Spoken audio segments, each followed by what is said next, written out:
Kaloflahiatu and good evening. I'm Soraya Mangawa and this is your BCN News. Leading our news tonight, yesterday the Health Department detected 3 new cases of COVID-19. One case is linked to the border, while the other 2 cases are under investigation to determine whether they are border or community linked. The current spike in cases linked to the flight on November 11th are attributed to the passengers not wearing their masks on the flight from Auckland. The latest number of active cases is 16, with more than 40 close contacts. The Health Department is finding it difficult to monitor the movements of the close contacts. Despite the health orders for close contacts to isolate, some of them have been seen out in public. Here's Esther Pavihi with more. To better understand the current predicament, we have to go back to the changes made by the government over the last few weeks. On the 4th of October this year, the government shifted from a COVID disaster response to that of recovery. This means that the government will no longer be using the alert levels blue, yellow and red. The recovery phase is referred to as the post-event because the disease is declining and can be managed under normal business arrangements. The response to the disease in recovery mode is that of a health response rather than a disaster response, as the government wants the island to transition from emergency response to business as usual. Then on the 21st of October, the government issued a travel advisory number 18. This means that there is no longer a requirement for a PCR test to be done 48 hours prior to travel to Niue for passengers from Auckland. As of the 24th of October, passengers 4 years and older must present a negative rapid antigen test 24 hours before the flight. With the current spike in cases, most linked to the flight from Auckland 2 weeks ago, the Health Department is finding it difficult to manage the spread of cases with close contacts not adhering to the health orders. BCN News spoke with the Public Health Director Griselda Mokoia this morning, who outlined the importance for people, especially close contacts, to follow the health orders. So far since we started our COVID response plans 3 years ago, so nothing has changed insofar as our response is concerned. So people should know by now that if you are confirmed case of COVID, you are required to stay home and isolate for 7 days. So everybody else who are living with you in the same household will be deemed your close contacts, household close contacts, and they'll also be required to isolate as well for 7 days. So within those 7 days, for the household contacts, close contacts, they'll be required to also do testing. So testing on day 1, day 3, and day 5, and on day 7, they'll be required to come to the hospital while drive through and do their PCR test for clearance. But as for the confirmed case will not be cleared until morning of day 8, when they also drive through to the hospital and get a RATS test done, and will be cleared by either the medical officer or whoever is the health professional conducting the test on the morning when they come. As for the non-household close contacts, they will also be required to isolate, and then we monitor them as well for the full 5 to 7 days. They'll also be required to carry out testing as well.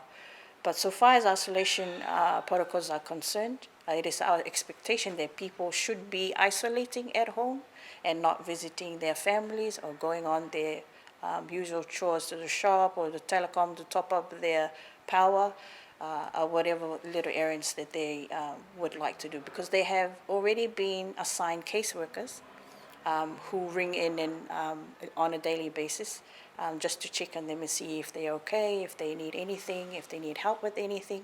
So that is the function of the caseworkers, to be there to give them help or just assist them whenever they need. So far, the caseworkers has been very helpful in the sense that they also go out of their way to do shopping for those in isolation.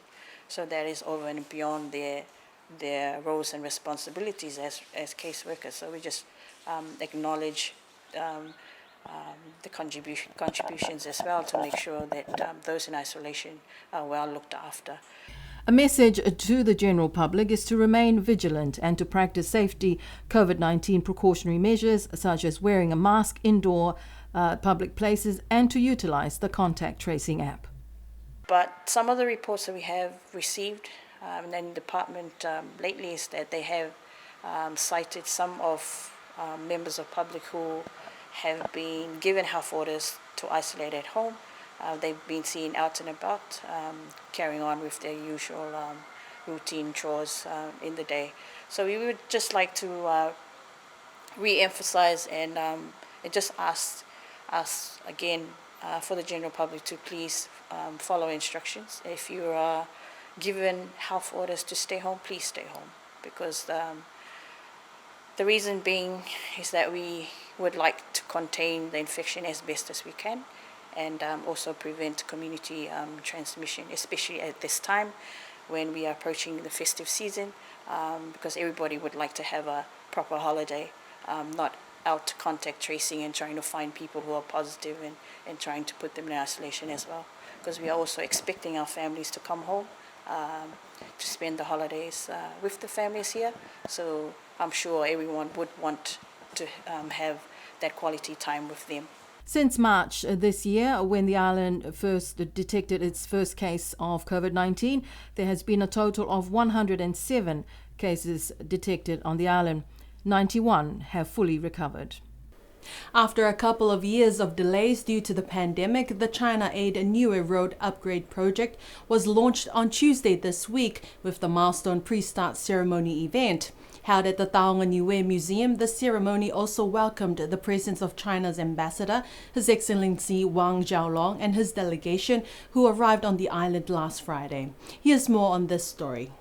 The pre-start ceremony officially marked the start of the China Aid Niue Road Upgrade Project, with the attendance of Ambassador Wang Jiaolong and his delegation joining Premier Dalton Tangilangi and cabinet ministers on stage to unveil the plaque.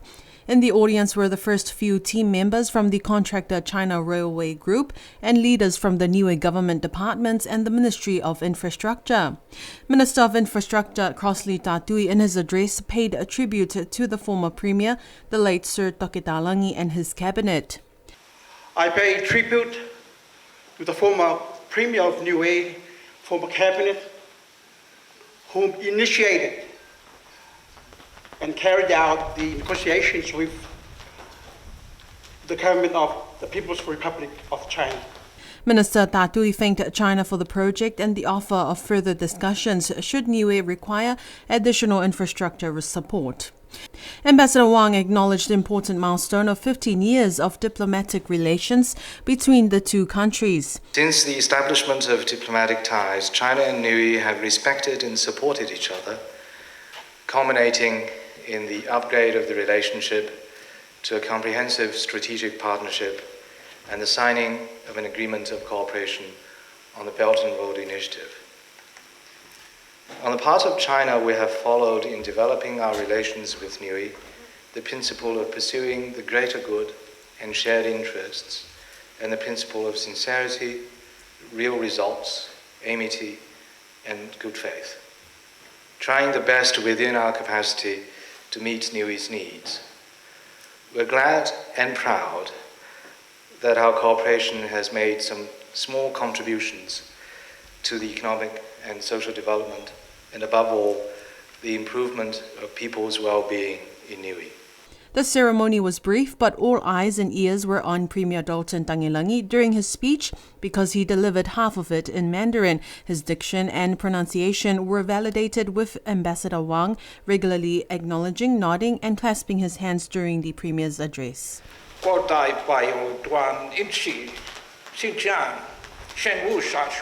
Premier Tangilangi thanked China through the ambassador and his delegation for the 15 years of friendship between the two countries and looking ahead to a continued friendship.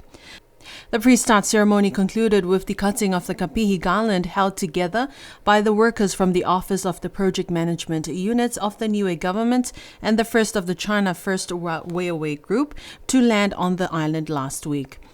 The official part of the pre-start ceremony was completed with Premier Dauten Tagilangi and Ambassador Wang Xiaolong both cutting the kapihi with the traditional katoa in front of the Ecclesia Millennium Hall. A celebration of the 15th anniversary of diplomatic relations between Niue and China is being held this evening before the ambassador and his delegation depart the island. After 14 years and with many changes in name, the Family Relationship Bill was finally passed into law yesterday. The Whanokepule went through each of the 128 sections of the bill and the two schedules before 2 p.m. passed the law. The Family Relationship Law provides comprehensive protection for children. It introduces the first domestic violence law in Niue, and after more than 60 years, updating the divorce laws and providing legal recognition for de facto relationships are just some of the features of this new law. Here's Esther Pavihi with more. The Minister of Social Services, Honourable Sauni Tongatule, presented the bill section by section to the Whanokepule. There were some interesting discussions before lunch around the issue of the age of marriage, but all agreed that a man and a woman must be 18 to be legally permitted to marry. There were some discussions about the de facto relationships with the Niue translations. Member from Lakapa, John Siakia, thought the wording Maupuuli should be changed, but the majority of the members felt that the colonial terminology of Maupuuli remain in law. On the discussions of adoption, the only changes to the bill was the removal of the bracketed wording in relation to the rights of adopted children and land. The passing of the Family Relationship Law recognizes several significant legal milestones for Niue. Firstly, the recognition of a no-fault divorce and reducing the number of years a married couple live apart from 7 years to 1 year before they can file for divorce. Secondly, the legal recognition of de facto relationships and introducing a new law for the care and protection of children and the elderly. There's also the introduction of a comprehensive law on the care of children, and the introduction of the first ever domestic violence law, and repeals an old law that provided marital defense to rape. The passing of the Family Relationship Law provides legal protection for the children and women in situations of family harm.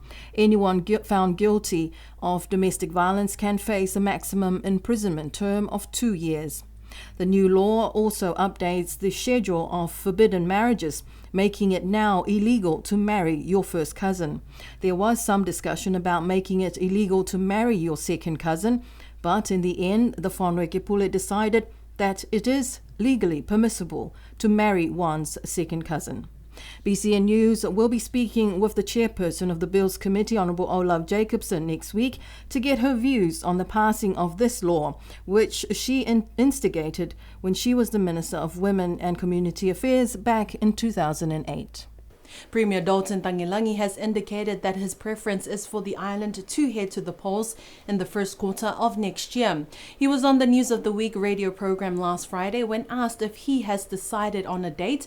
He said that he intends to invoke Article 26 of the Constitution, which provides that the Premier may request to the Speaker of the Whanokepule to dissolve the Niue Assembly after the expiration of 2 years and 9 months from the date of the last preceding general election. Here's more on this story. Premier Dauten Tagilangi said that he has not yet made his request to the Speaker, but he is thinking of calling for the general election to take place either in late February or early March of next year. The last general election was held on the Saturday the 30th of May 2020. In an earlier interview with BCN News, Premier Dauten Tagilangi said that in terms of the efficiency of the process of passing the budget, it makes sense to hold the elections earlier in the year to allow the government more time to prepare their budget and proceed with the parliamentary process before the end of financial year, June 30th.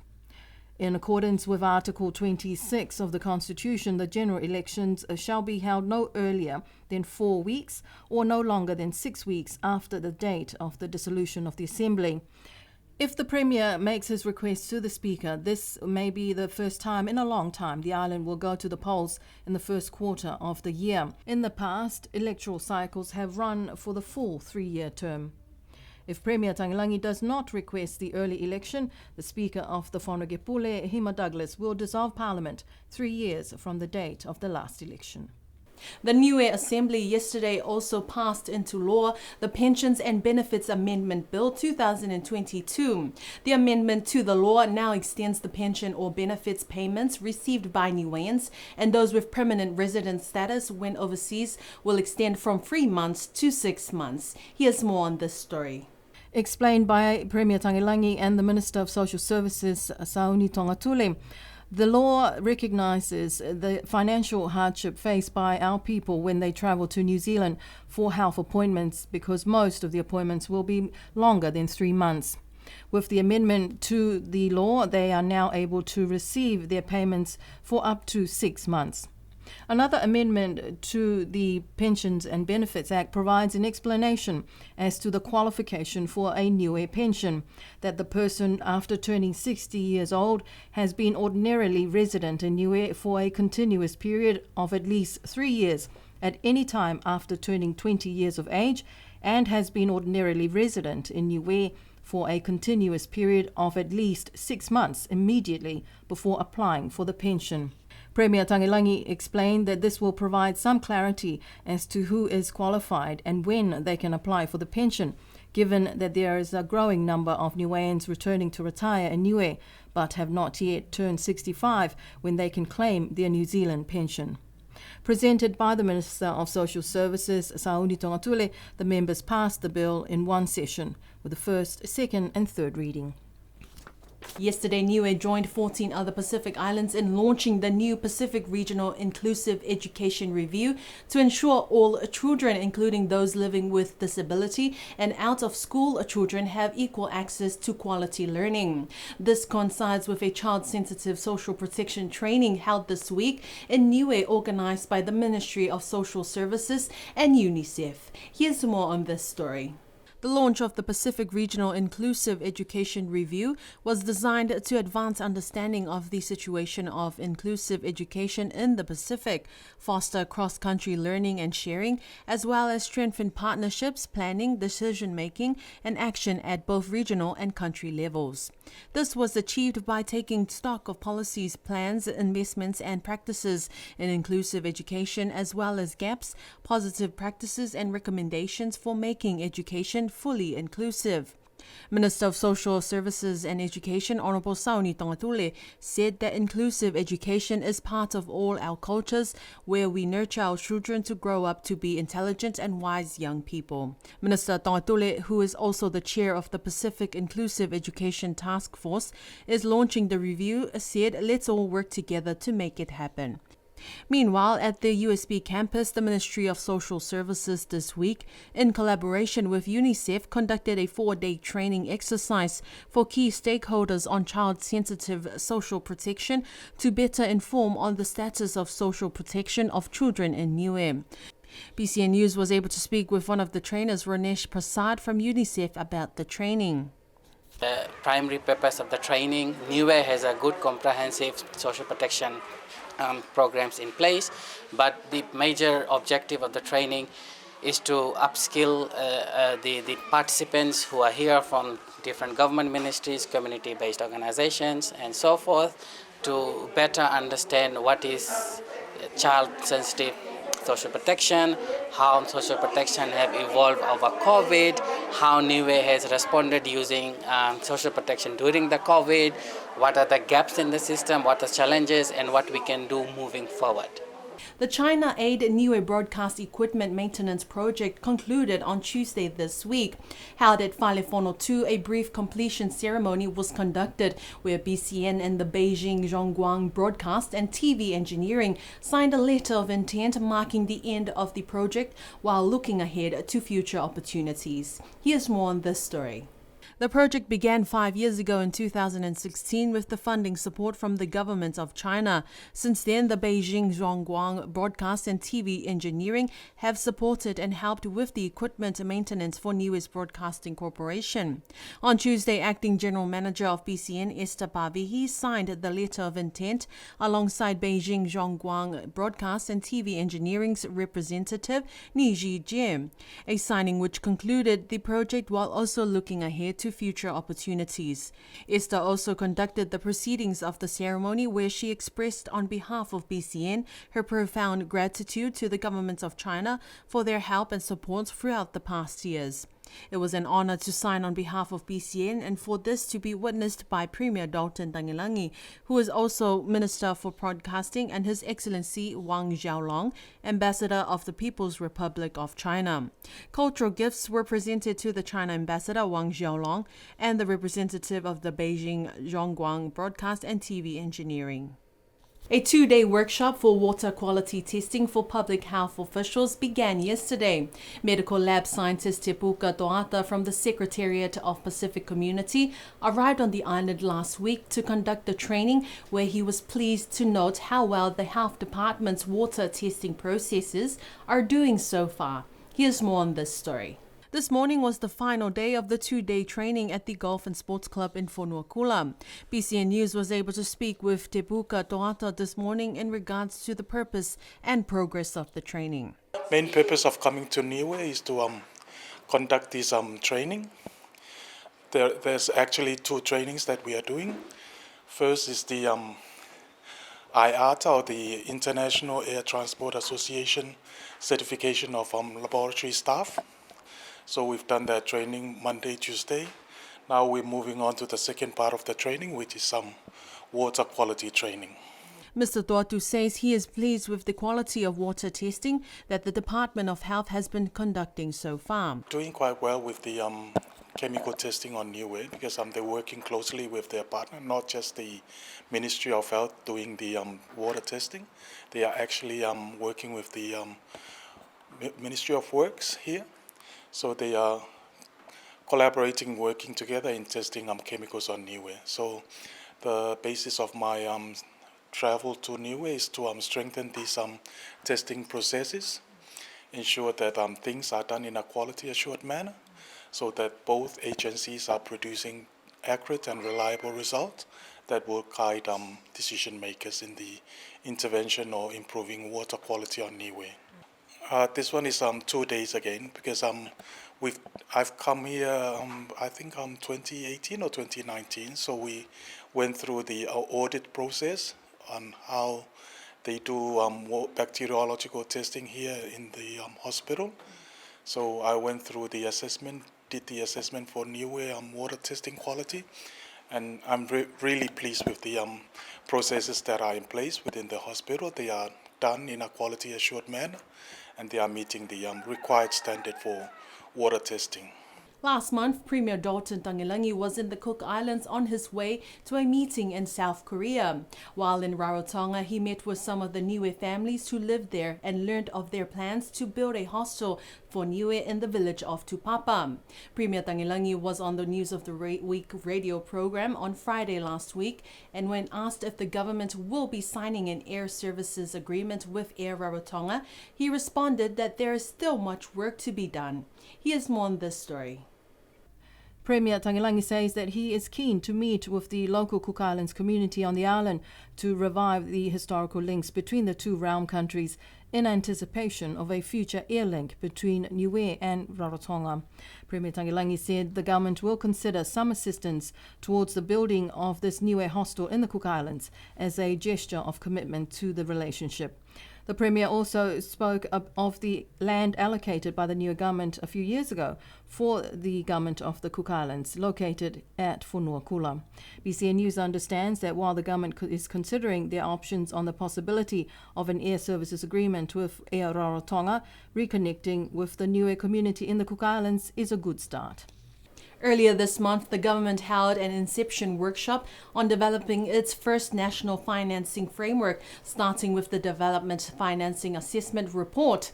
According to a joint media release issued on the 8th of November this month, the DFA is a tool that will assist and support the government in shaping the inception phase of their integrated national financing framework. Here's more on this story. A development financing assessment inception workshop took place earlier this month, where government officials and stakeholders participated. BCN News spoke with the Minister of Finance, Honourable Crossley Tatui, last week, who explained the reasons for developing the framework. Well, the thrust of the key of the arrangement is in order for individual countries,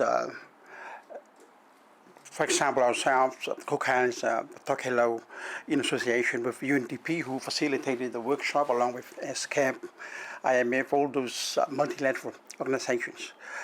They're trying to introduce a form of tool or framework that will facilitate how we organize applying for funds, and in order for us to be able to understand the sources of funding and how best we can align it with our national goals, but more so the Sustainable Development Goals 2030 that the United Nations has promoted or adopted for countries to follow. Minister Tatui also told BCN News that although it was important to share Niue's national integrated strategic planning approach, it was also important to reiterate the need to review and update Niue's national development plan. We have our development plan, the revised version 2021 to 2026. Now the challenge we have is to try and align that to firstly the 2030 United Nations SDG, Sustainable Development Goals. That's the purpose of the workshop, to see how best we can secure funding in order for us to carry out the implementation part of the projects, so that no one is left behind. The other aspect is to do with the 2050 strategy for the Blue Pacific continent.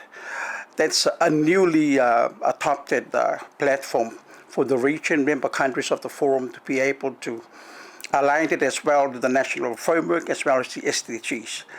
And within that framework, there's also the Samoa pathway to do with the small island development states planning framework as well. So these are the key platforms where Niue must align its national planning system into the regional and global planning framework. In terms of available financing options for small island states like Niue, Minister Tatui said that the agreement reached last week at COP27 on loss and damages is a significant milestone on the long-standing issues facing Pacific countries who contribute the least to the climate crisis, but every year face the reality of preparing for damaging cyclones. COP27, the latest that our delegation attended, is to do with the consequences and the ongoing damages from climate change as we build our resilience as a country. You rightly mentioned that we can hardly actually recover from these cyclones. Every year we seem to have one or two cyclones, so it's a very big challenge for small countries with limited resources. And that's the angle where they were trying to come from. Perhaps we can take a claim up with the United Nations and the developed countries for them to consider compensating us for the loss and damages of the environment, infrastructure, and so forth. And that is our news bulletin for tonight. Do join us again next week for more of our local news. I'm Soraya Mangawa. Have a good night.